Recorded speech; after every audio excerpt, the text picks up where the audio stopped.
Here's a watercolor practice. You'll need a set of watercolors and a flat brush.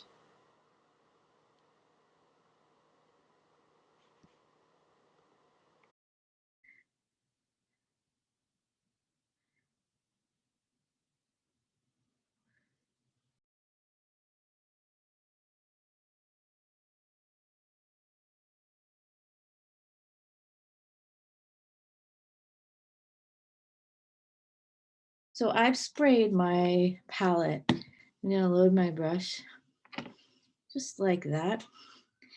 And then I'm going to practice this grid. And you can see my grid is a little big for my paintbrush, but I will not be deterred.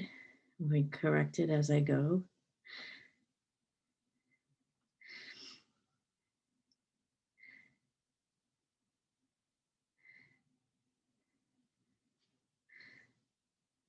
Oops, it's too close.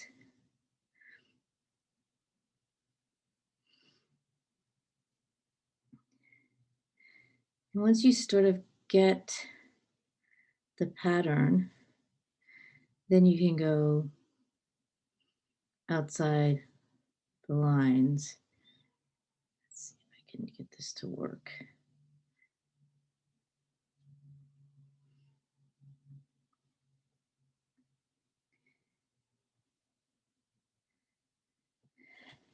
I actually corrected it a little bit. I'm gonna try the second one. I'm gonna try this with my brush more vertical. And you can see how I'm gonna have a better shape and more control.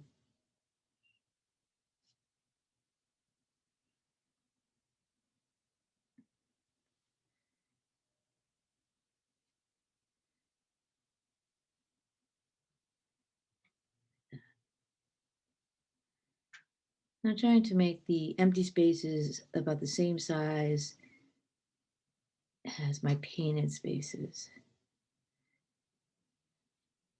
So once you fill in your grid, then you can keep going.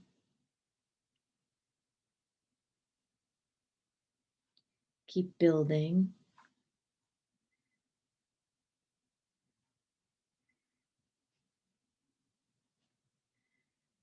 If you feel you're ready, which I think you are, we're going to just do one that is completely without a drawing underneath.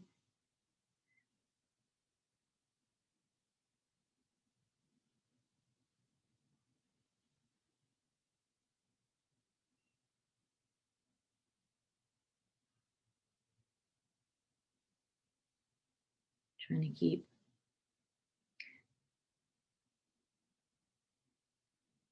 the shapes as consistent as I can. I'm not a machine.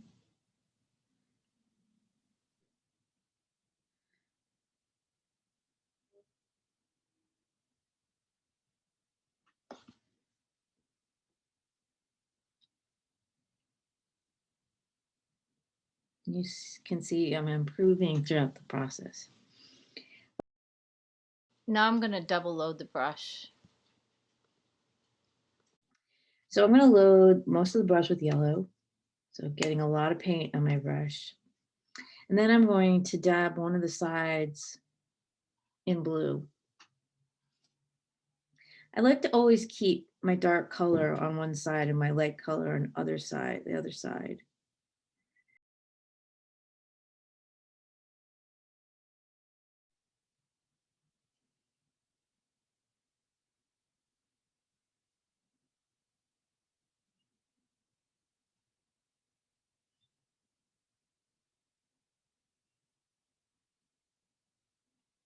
By double loading the brush, it gives your diamonds a new dimension. They almost seem three-dimensional.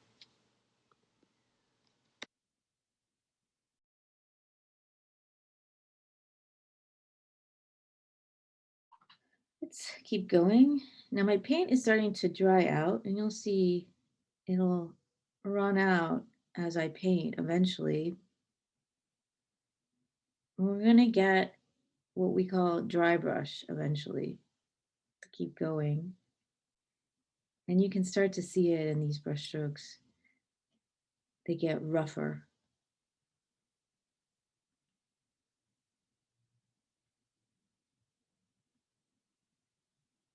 There's a nice one.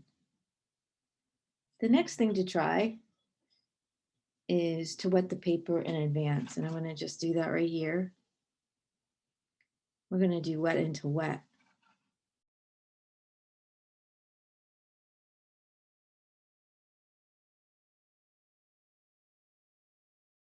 I'm going to do the same double loaded brush. I'm going to load mostly with yellow.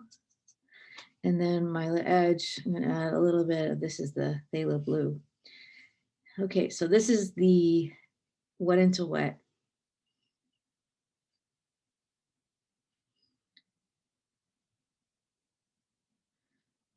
And you can see how the color spreads out when I lay it down.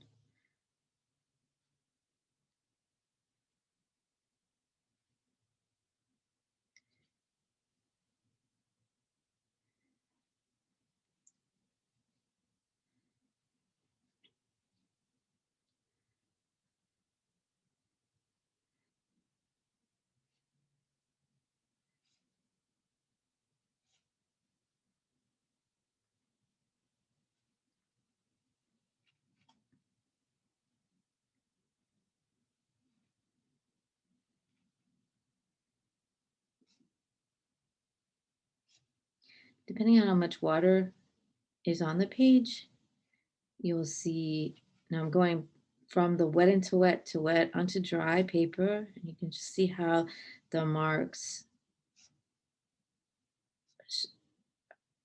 are sharper.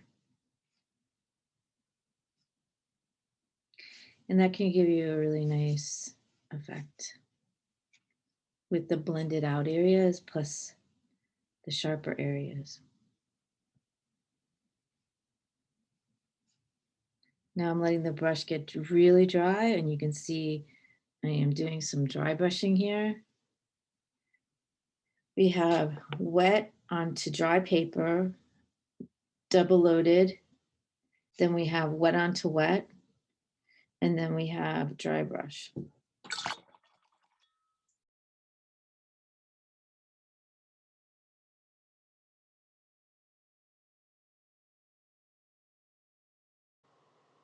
In this case, I am painting the white diamonds with a double loaded brush.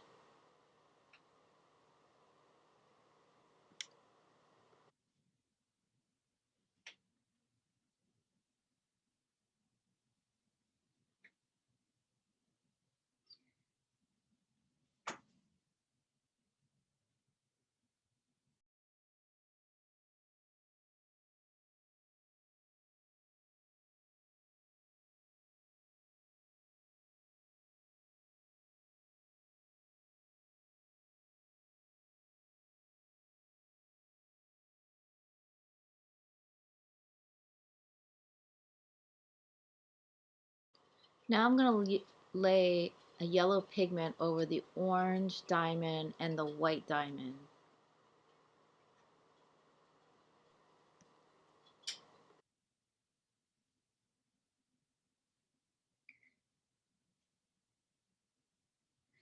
It's really not giving me the desired effect, but it's still pretty.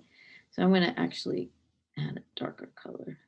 So it's yellow on one side, blue on the other side. There we go.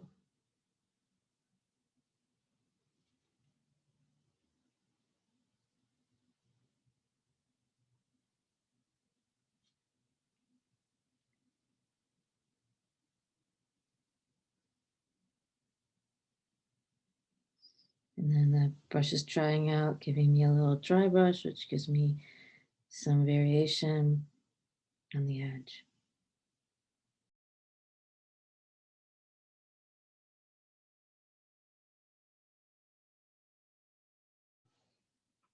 Let's try it here. Just try another layer on those.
at this point in the painting, I'm starting to connect my diamond patterns to each other.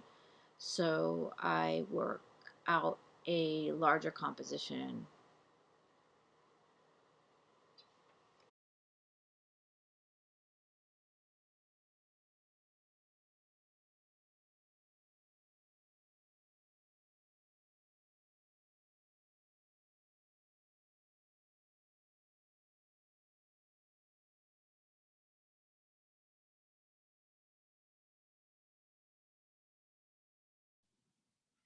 I'm trying to merge all these together like they're scales on a fish that are getting hit by light in a different way.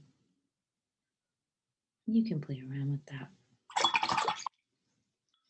Okay, just things to think about. So we did wet into dry. So wet into dry is when you take wet paint and put it on a dry piece of paper like that. Wet into wet is you wet the paper first, that, and then you put the shape on top of it and it bleeds out, giving you a blurred look. And then there's dry brush, which is you put paint on your paper. You put paint on your brush, dry it out, and then dry it out more and even more, and you get the broken marks. All right, try that out, practice that, and share it with me.